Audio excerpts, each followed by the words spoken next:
जय गुरु जी, शुक्राना गुरु जी, अनंतम शुक्राना हमारे गुरु जी महाराज का। ओम नमः शिवाय, शिव जी सदा सहाय। ओम नमः शिवाय, गुरु जी सदा सहाय। शुक्राना, अनंतम शुक्राना। जो गुरु जी महाराज ने हमें इतना प्यारा मौका दिया है कि हम शिव पुराण पढ़ें और जो संगत इसको सुनना चाहे वो सुन सकती है, और समझ आए ना आए गुरु जी का कहना है कि इसको सुनना ज़रूर चाहिए। पहली बार में शायद पूरी अच्छी तरीके से समझ नहीं आएगी, लेकिन दूसरी बारी में बहुत काफ़ी हद तक आप समझ जाओगे और थर्ड टाइम तो इसको बहुत अच्छे से जान जाओगे। ये ही एक ऐसा रास्ता है जो हमारे कर्मों को बहुत ही जल्दी, जो कहते हैं ना कि पाप कर्म होते हैं, उन पाप कर्मों को बहुत जल्दी हमसे हमारा पीछा छुड़ा देते हैं। तो शिव पुराण हमारे जीवन में बहुत ब्लेस्ड एक होली बुक है, जो हमारे ग्रंथों में बहुत ही इम्पोर्टेंट मानी गई है। इसमें किस तरह हमारे भगवान का जन्म हुआ, किस तरीके से धरती पर आकर किस शक्ति ने कौन सा कार्य किया, उस सब के बारे में पूरी डिटेल दी हुई है। और कल हमने चैप्टर 15 कंप्लीट किया था। आज हम शुरू कर रहे हैं 16, मानवादिक सृष्टि उत्पत्ति। अब हम जो पढ़ रहे हैं द्वितीय खंड का 16th चैप्टर, जिसमें डिटेल आ रही है मानवादिक सृष्टि और उत्पत्ति।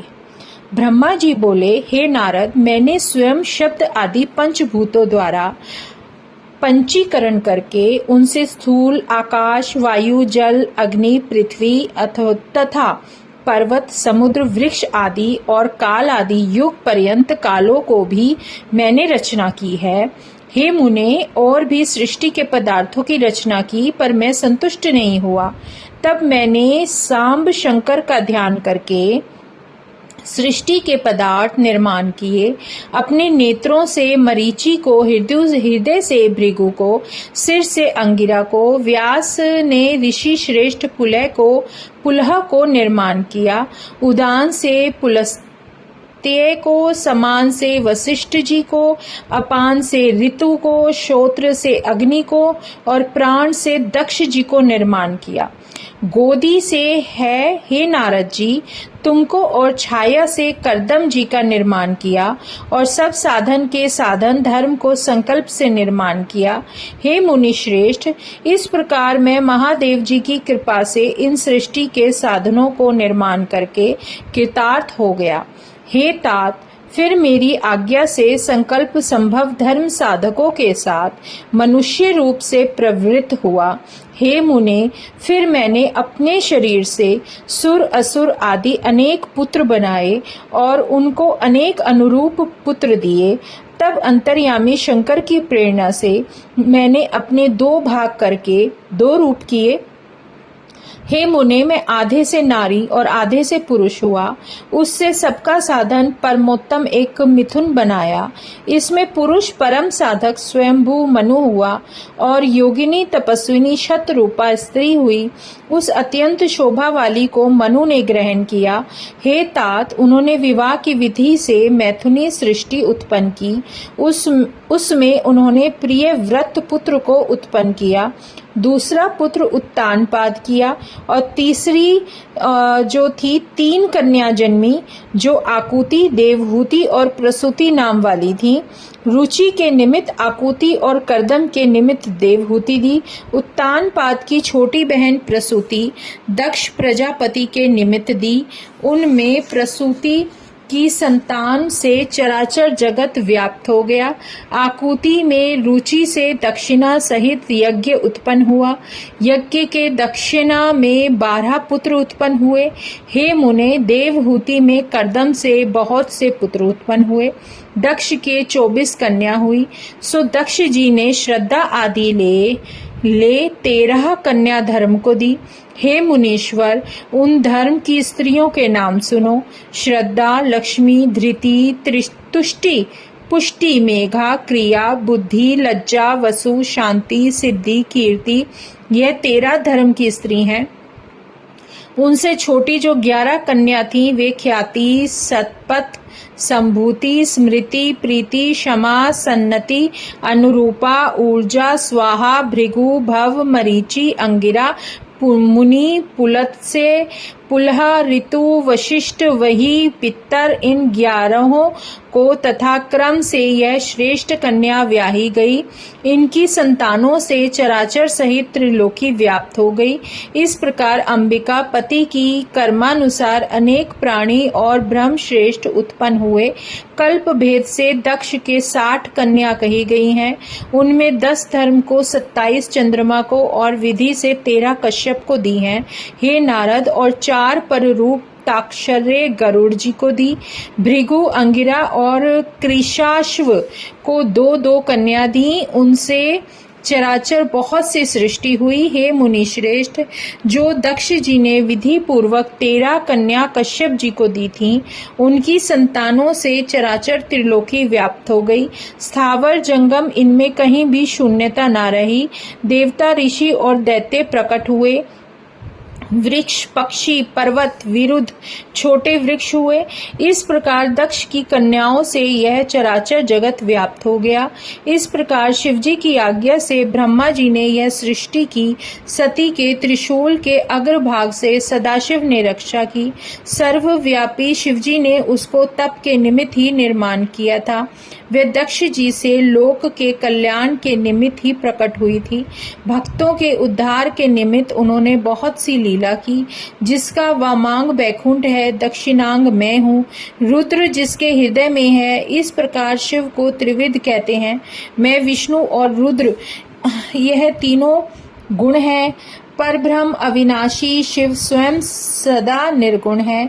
विष्णु सत्वगुण में, रजोगुण और रुद्र तमोगुण के अधिष्ठाता हैं।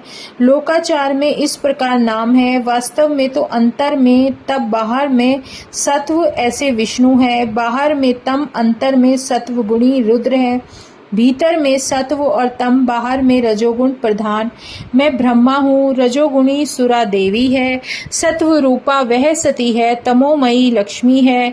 इस प्रकार परा शिवा 3 रूप वाली है। इस प्रकार शिवा सती होकर शंकर के साथ ब्याही गई।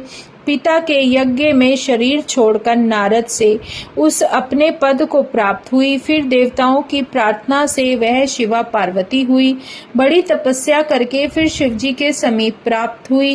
हे मुनीश्वर, शिवा के अनेक नाम हुए। कालिका, चंडिका, भद्रा, चामुंडा, विजया, जया, जयंती, भद्रकाली, दुर्गा, भगवती, कामाख्या, कामदा, अम्बा, मृडानी, सर्वमंगला। यह अनेक नाम भुक्ति मुक्ति के देने, गुण कर्म के अनुसार प्रायश्य पार्वती गुणमयी तीनों देवी और गुणमय तीनों देवता मिल करके सृष्टि के उत्तम कार्य करते हैं। हे मुनि श्रेष्ठ, इस प्रकार से तुमसे यह सृष्टि का वर्णन किया।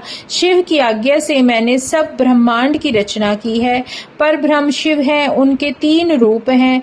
मैं, विष्णु और रुद्र, यह तीनों गुण भेद से हैं।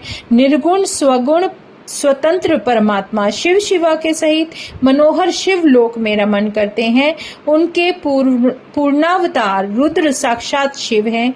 उन पंचमुखी देव ने कैलाश में अपना मनोहर भवन बनाया है। ब्रह्मांड के नाश होने पर भी जिनका नाश नहीं होता,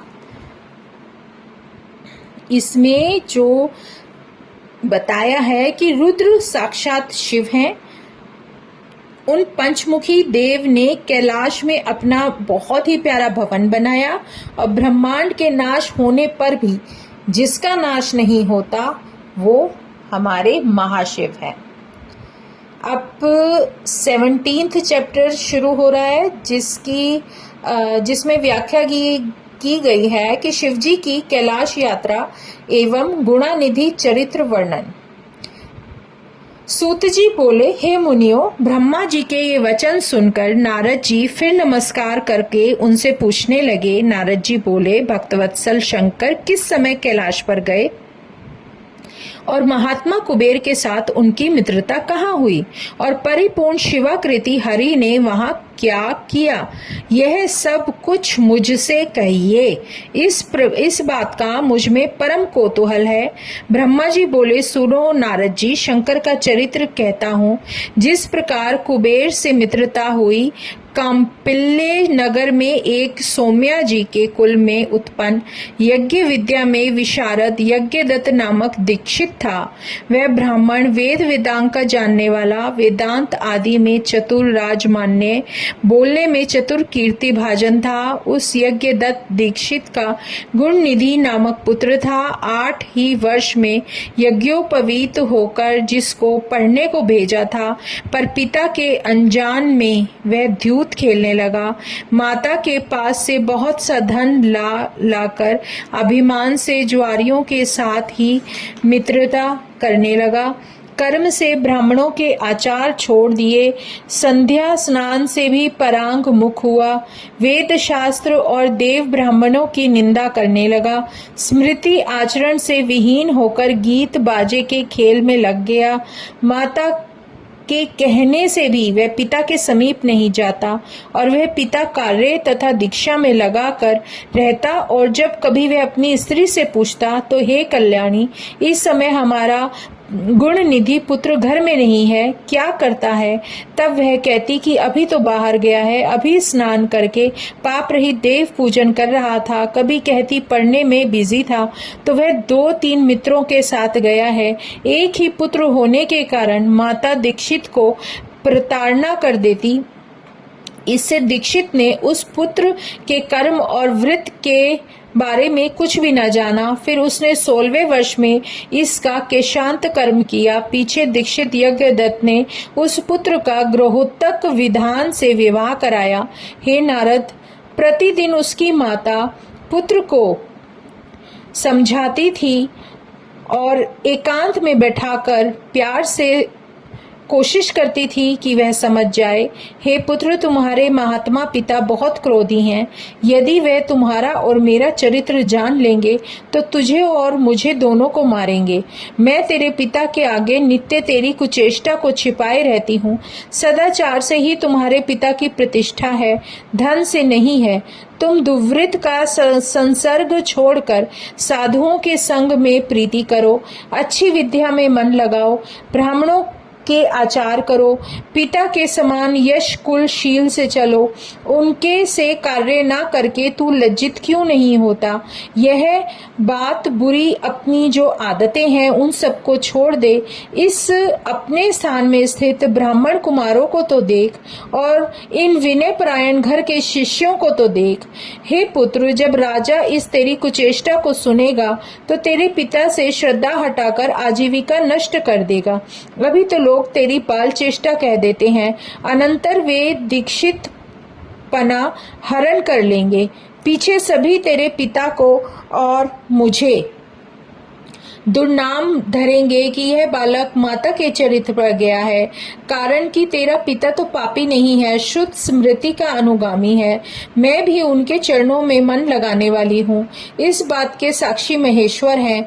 ऋतु स्नान के समय मैंने तो किसी दुष्ट का मुख भी नहीं देखा।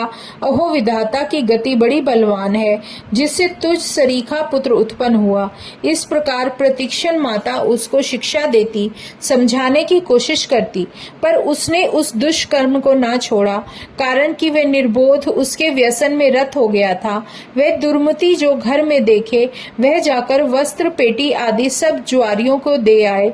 एक समय उसने रत्नमयी अपने पिता के हाथ की अंगूठी जो घर में रखी थी लेकर जुआरी को दे दी। संयोगवश दीक्षित ने उसको ज्वारी के हाथ में देखा और उसने पूछा कि यह अंगूठी तुमने कहाँ से पाई? तब उसके बार बार पूछने पर उसने बताया कि हे ब्राह्मण, मेरे पर आक्षेप क्यों करते हो? क्या मैंने चोरी से ये अंगूठी ली है? रुपया देकर तुम्हारे पुत्र से मोल ली है। अपनी माता की साड़ी पूर्व दिन जीत करके गया था। केवल उसने मुझे ही ये अंगूठी नहीं दी है, और जुआरियों को उसने बहुत बड़ा धन समर्पण किया है। जुआरी उसको प्रतिदिन नंगा करके बांध लेते हैं, तब वह धन देता है। उसके समान तो अब पृथ्वी पर कोई भी द्यूतकारी नहीं है। हे दीक्षित जी, अब आप अपने द्यूतकारियों में शिरोमणि अविनय अनीति में पंडित अपने पुत्र को क्यों नहीं जाने? यह सुनकर लज्जा से दीक्षित का सर नीचा हो गया और वस्त्र से मुख ढककर अपने घर पे आया। उसकी महापतिव्रता स्त्री थी। उससे श्रोत कर्म में प्रायण यज्ञदत्त ने कहने लगा। यज्ञदत्त बोला, हे दीक्षितायनी, हे धूर्ते, वह गुण निधि पुत्र कहाँ है? अच्छा, इससे क्या है? कहीं हो। वह मेरी अंगूठी कहाँ है जो उपटना करते समय तुमने मेरे हाथ में से ले ली थी? वह रत्नमयी मेरी अंगूठी लाकर मुझे जल्दी दे दो। यह वचन सुनकर दीक्षितायनी डर गई और बोली, इस समय मध्याह्न स्नान की क्रिया में व्यग्र हूँ। हे देव, इस समय पूजा के निमित्त सामग्री एकत्रित करती हूँ। मैं उसे किसी बर्तन में रखकर भूल गई हूँ, अभी तक मुझे याद नहीं आई। दीक्षित ने कहा, ठीक है। अरे असत पुत्र की उत्पन्न करने वाली, सत्य बोलने वाली, जब जब तुझसे पूछा कि पुत्र कहाँ गया है, तब तब तूने कहा अभी 2-3 मित्रों के साथ पढ़ने बाहर गया है। हे पत्नी, वह मजीठ के रंग की साड़ी जो मैंने तुझे दी थी, वो कहाँ है, जो रोज यहाँ टंगी रहती थी? तू भय को छोड़कर सत्य कह। इस समय वह मणि जट कारी भी दिखाई नहीं देती, और रेशम की जो त्रिपटी वस्त्र विशेष मैंने तुझे दी थी, हे दक्षितायनी, वह दक्षिण देश का कांस्य पात्र, गौड़ी ताम्रघटी कहाँ है? और हाथी दांत की बनी हुई वह सुख कौतिक मंचिक झूलेदार पलगिरी कहाँ है? और वह पर्वत देश की बनी हुई चंद्रकांत मणि के समान शोभायमान दीपक हाथ में लिए श्रृंगार वाली पुतलियां कहाँ हैं? हे कुलोत्पने, बहुत कहने से क्या है, और तेरे ऊपर क्रोध करना व्यर्थ है। अब तब ही भोजन करूंगा जब मैं दूसरा विवाह कर लूंगा। इस कुल को कलंक लगाने वाले उस दुष्ट से तो मैं संतान रहित ही अच्छा हूँ। जल्दी उठ, पात्र लेकर आ, मैं उसको तिलांजलि दूंगा। कुपुत्र कलंकी पुत्र से मनुष्य का संतानहीन रहना ही अच्छा है। कुल के लिए एक को त्याग देना श्रेष्ठ है, यह सनातनी रीति है।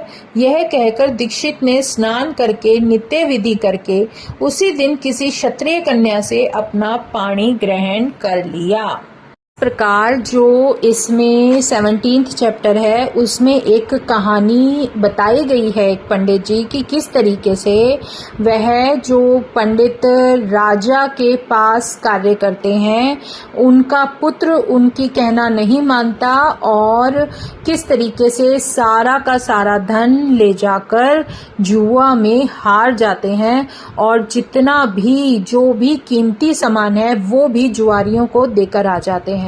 और माता जो एक ही पुत्र होने के कारण अपने प्यार में उस बच्चे को बहुत समझाने की कोशिश करती हैं, लेकिन उसको समझ में नहीं आता। उसकी आदत ऐसी होती है, और उसके बाद भी वह उसके पिता से ज़्यादा दिन तक यह नहीं छुपा पाती, जो कि इसमें वृत्तांत बताया गया है। और ये सब जब उसके पिता को पता चलता है तो वो जानने के बाद वो अपना दूसरा विवाह कर लेते हैं और उस बेटे को अपने से अलग कर देते हैं, कि उनका ये मानना होता है कि ऐसी संतान से तो बिना संतान के होना ज़्यादा अच्छा है, और वो उस पुत्र को त्याग देते हैं। ये सब वृत्तांत इसमें है। जय गुरु जी। बाकी 18th चैप्टर है, वो आगे पढ़ते हैं।